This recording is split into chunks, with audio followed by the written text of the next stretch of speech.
a unique group of individuals that have received a special calling to serve and protect the lives and livelihoods of others. They include our first responders, clergy, law enforcement, teachers, volunteer organizations, and many others. But the nation's largest group of self-sacrificing heroes can be found in our military personnel. My family moved to the United States from Uruguay in 1996 to the Centennial Olympics in Atlanta, Georgia.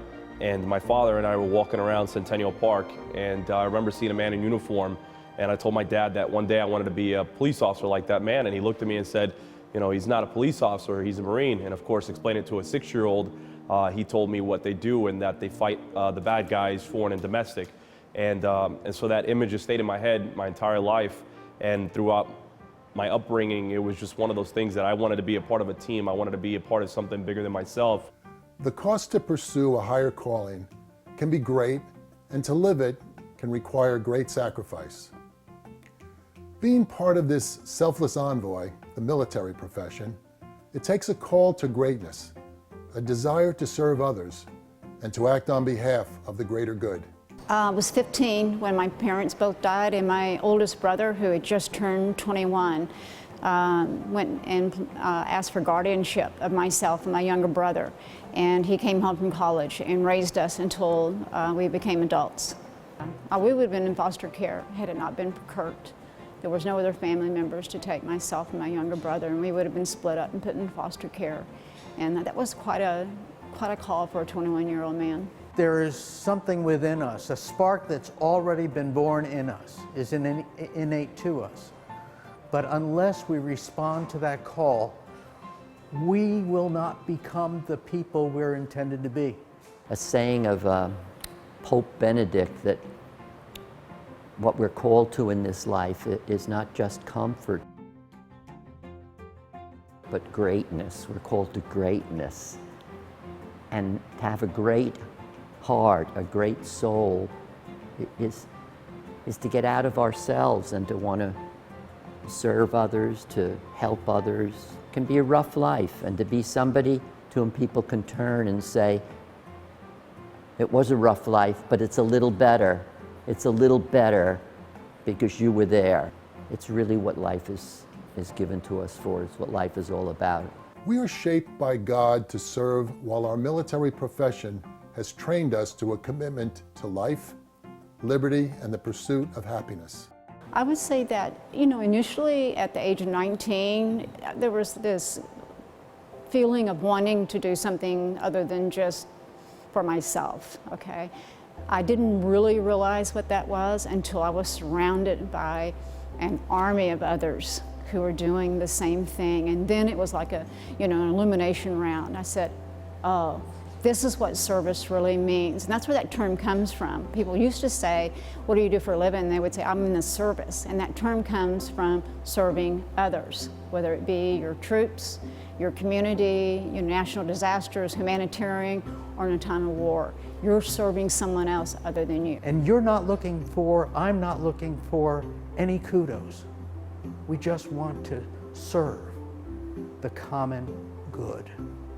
And the common good, for me, means communion with God and all people.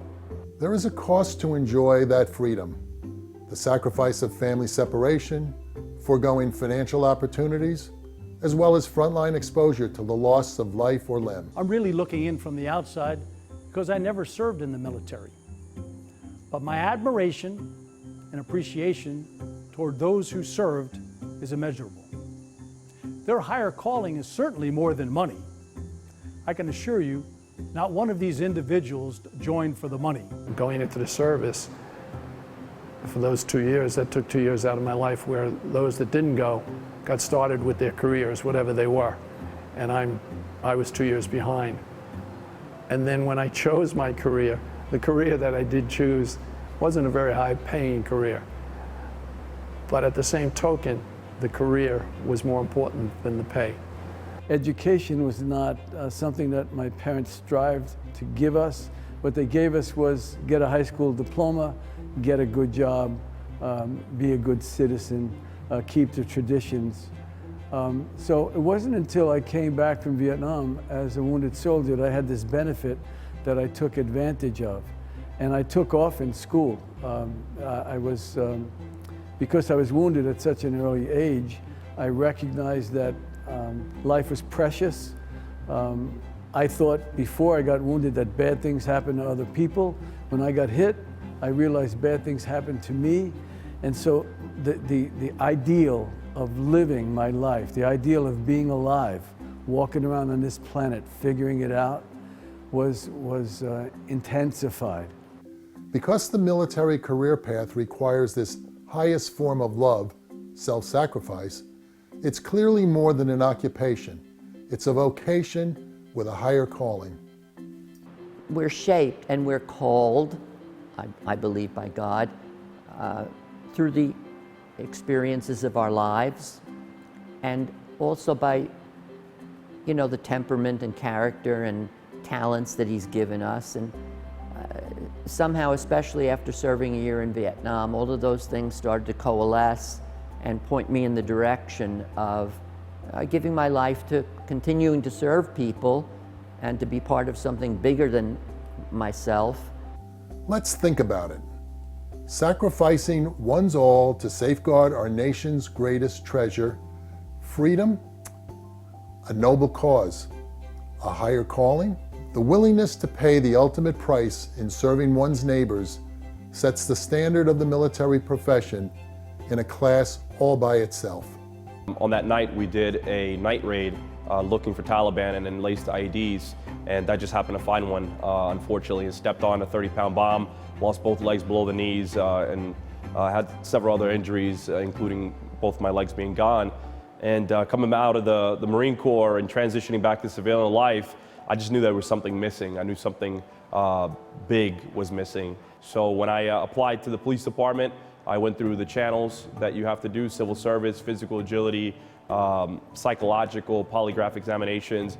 And once all that stuff finished, I was able to start the academy, and I was in awe that the county gave me an opportunity to show what I was still able to do, regardless of my injuries sustained in the past life. And for the past 5 years, I've been assigned to the first precinct in the town of Babylon, and I've been able to work with Community Relations Bureau, and now as a police instructor for the academy. So I'm just hoping to continue to use the skills that I learned in the Marine Corps on the force, and helping people coming in to realize that there's a little bit something bigger than ourselves. A calling as deep as this is an incredibly difficult one to pursue. Fortunately, there are many that have answered and continue to answer that call. I decided to go into the seminary, and that was based kind of on changes in my life, rooted in Vietnam. I remember my grandmother saying to me when I came home, "You're not the same kid I knew when you left. You seem to be a lot more serious now." And I guess that's true. It knocked some of the kid out of me. Well, when you face death at 19 years old, there is a conversion in your heart. I said to you that I thought that my higher calling resulted from partially my service to the nation, my service to my division, my service to my brothers in Vietnam. The truth of it, the impact of it, didn't make sense. It's just starting to make sense now. I wish I could live till 200, because I didn't get this really until I was 50 years old. Lucky to be here. The good Lord had something to say about that. Must have. There must have been a reason. He got me through that whole year over there. And I had guys die in my arms, so I know that there must be a reason. And I kind of feel the reason is I worked for 35 years with young children and helped them a lot, I hope. I still get contacted by them, and they're married and have children of their own. And then I work with my wife, who's disabled. So I feel that his plan is up there for me to take care of things. It's not possible to have everyone serve our country in the military, and only a small percentage of Americans do. But there are certainly attitudes and actions we can all pursue to be a part of that higher calling. Every time I put myself in a position to help someone else, not only was that they benefit from it, but I benefited twofold from it. I benefited from the fact that I got to see someone else live their dreams and their hopes and their goals, but also that I had an ability and an opportunity to contribute to that. So I would say take your talents and your time and your gifts and apply them where they can best make the biggest difference in someone else's life. Just go out there.